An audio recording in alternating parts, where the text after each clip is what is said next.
I'm going to start with one, which is a Qigong exercise called the hero.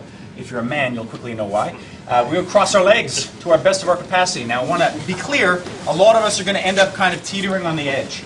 But the goal is to get that over, right, as if that leg was slid over and you'd be on the outer blades of your feet as much as you can. That's the goal. Whatever you get, yeah?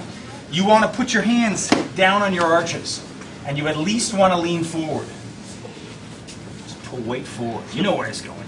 If you can, if you need to put an arm forward for friction, cat scratching back or a hand back, you do it. But our goal is to see if we can lift, and we would like to work very slow, respectful ovals. This is a tendon stretch for the hips. Yeah? I'm going to show you. Oh, hips, really? I'll show you another way. Give me a hand, brother. Watch this. One of you can anchor back like you're windsurfing a Bingham, and the other one comes. Now use it to come forward a little bit.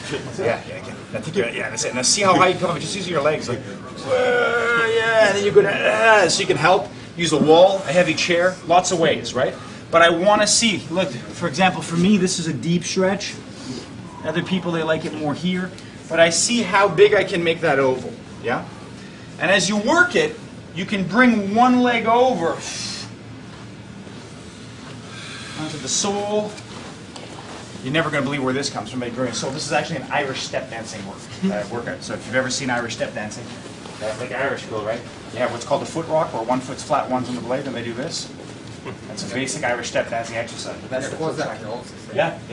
And that's what happens when you have sexual repression. You got to dance with your hands like this. It's very tough. So you want to see this, see that stretch, right? It's quite different, and I can see what it's like to get onto the soles of both feet from that cross position.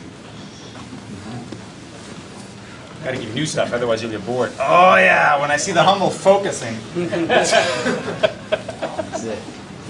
Okay, guys, if you worked with Sonny last year, we did this one there as well. If you've done silat, it's a basic.